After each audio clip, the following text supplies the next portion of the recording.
I read you, Don. Go ahead. Are you all right? Yeah, Jim, I think so, for the most part. As I was just telling them back at base, I've got a few burns here, and a state trooper I was just talking to is going to have a medic come up here and look at it, but it's not that bad. That's good. I spent the last few minutes here trying to get some sort of a comment or two from the military officials surrounding this thing, but no one wants to say anything. I tried to worm a comment or two out of one when he remained very tight-lipped. I don't imagine anybody really wants to commit themselves at this time. Well, boy, all I can say is they're going to have to commit themselves pretty soon because this damn thing sure isn't a meteor. I can see it a little better now, Don, from where I am, thanks to the lights. The lights are really pouring in on it now. Do you see the crack? Are you able to see the crack? No, what crack? No, there's no crack on this side. It's perfectly smooth over here. But there's a crack definitely on this side. That's easily determined at this point. I can see several cables or something coming out of that crack. There are 2 or 3 cables anyway. I can't see anything, Jim. Can you describe a little more detail? My God, Don, there's something crawling out of the top of this thing. Something or someone. I can see 2 discs of some sort. They're eyes. They appear to be eyes. It might well be a face for all I know. Something's wiggling out of this capsule. Wait a minute. They're tentacles, that's what they are. I can see them now. The police lights are on them. This thing is large. The body glistens like it's soaking wet. That face, I can hardly look at it, Don. I can hardly look at it. The eyes are black. The mouth is C-shaped and it's dripping saliva. It's finding it very difficult to move, but it's now beginning to move. It's weighed down by something. I can't say what it is. This thing is rising up. I've got to get out of here. The crowd's moving back. I'm moving back. I'm getting out of here. I can see it now. I can see it too. Oh my God. This is 393, Jim. Just what is going on out there? Now let's get coherent. Let's cool down. Jim, what's shaking? Hang on, not falling. This is it. There's some sort of a monster of sorts. Not too far from where we're standing right now. We've had to get out of the immediate area. We're moving back as far back as we can possibly move. Jim, can't you get Professor Moore so we can get some facts on this thing? Hank, I tried to talk the professor out of moving up, but he managed to talk some Army lieutenant into approaching this thing. The lieutenant himself is carrying some sort of a pole, and this pole is a white handkerchief. And he and the professor are now approaching this monster of good God almighty, they've been hit with some sort of a red beam. They burst into flames. The professor, the lieutenant. We're getting out of here. We gotta get out of here. The red beam is going all over the place, picking on people. One by one, the bodies are all over the place. 393 to Jim Fagan. Just what is going on out there? Jim, come in, Jim. What's going on? Hey, this is Don. I'm on the other side of the crater. I can see Jim from where I'm standing. He's running away. What has happened is this thing has shot out a laser type beam, and it's killing people right and left. People are now stampeding over one another, trying to get out of its way. It's climbed down onto the side of the crater, and it's starting to come up over the top on the other side. I can see that beam shooting all over. It's a red beam, and the people are bursting into flame instantly. That's got Jim. Oh no, it's got Jim. Oh, it's got Jim.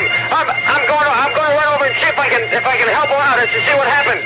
You're going over to help him, is that right? You're going over to help Jim, is that right? The way I hear you well. That's right, Henry. I'm going over to see if I can do something for him. I don't know how badly he's hurt. You're going over. Tell him to get out of there. Don't let him go help Jim. Tell him get back. Get back. Don't go, Don. Get out of that area. Hey, do you want me to move back? I want to go over and see if I can help Jim. Don, this is Jeff. Forget about Jim. If he's been stabbed, just forget about him. Get back away and stay as safe as you can. Keep close contact. We understand that the Army is on the way out there. We'll be handling it from here. Stay in tight communications. Do you read me? Do you read me over? Shouldn't I go over to Jim? Forget it, man. Get back out and stay out of the way. All right, I read. I'm moving back. Henry, pick it up and fill in for enough time for Don to get established out there. This is Henry Brock in the KB newsroom. KB Total It's News. been reported that a spaceship has landed on Grand Island. That's a confirmed report. It's believed that the extraterrestrial beings in that vehicle are Martians. KB Total News still has Don Lancer on the island. And we have late word that a command post has been established by the National Guard on the island. Henry, let me Martial jump in law for in just a Erie second. and Niagara County has also been rumored to be established. There have been rumored landings, though unconfirmed, of some more capsules in Toronto, Oshawa, Erie, Pittsburgh, the Finger Lakes area, Bradford, and in Dunkirk. Henry, I have a guy on the phone right now, Constable Petrie from the Ontario Provincial Police right at the moment. Constable Petrie, you say that you have a report. You do. You do have a report. And where's it coming from? From in the Oshawa vicinity. Who, you got 2 raccoon hunters in Oshawa who are out hunting late at night and discovered the capsule in a swamp. Has it opened yet? Is there any sign of any activity around it? There hasn't been. And what action are the Canadian authorities taking? I see. They are going on the way. There's nobody been hurt as yet?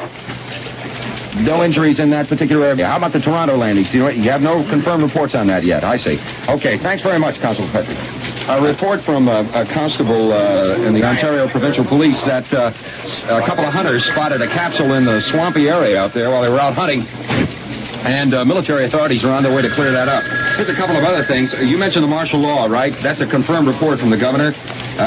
This bit about the explosions on Mars, you want to take that and I'll grab the phone. Yeah, these explosions on Mars are believed to be associated with the landings on Grand Island and in other areas of the country, but there is no scientific confirmation.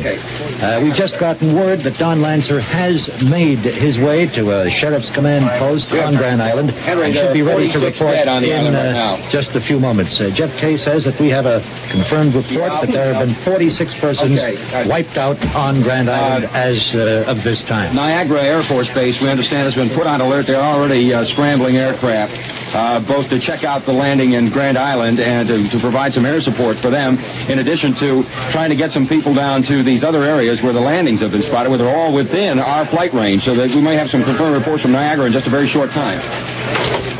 We understand that Don Lancer is about ready to file a report from the island, and we switch now to Don Lancer. Well, all right, now we've finally had a few seconds to get ourselves oriented here, and I've managed to get to what I consider to be a safe distance away from the crater. At the present moment, troops have been moved up about maybe 200 all told. They're ringing the crater at a safe distance, maybe 100 yards away from it. And overhead, a lot of jets have been flying back and forth. There's a helicopter that's been hovering, stationed itself off to my right above a clump of trees, not directly over the crater itself. Earlier, the creature that had come out stopped about maybe 100 yards away from the edge of the capsule and suddenly went back in.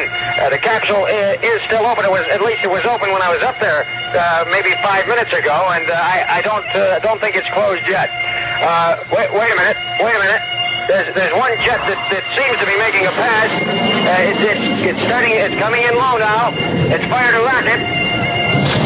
There's a terrific explosion in the crater. Smoke is billowing up. Heat it is intense. I can see flames flickering from here. Apparently that rocket pass has done absolutely no good. But you can still hear the sound, I think. I can hear it from here, and it's still just as loud as it has been since we first got here. Here comes another jet, another pass being made.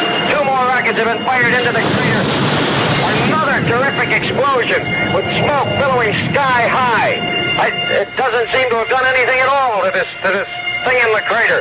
There's no sign of light. Wait, there's some activity. There's something going on. Here comes.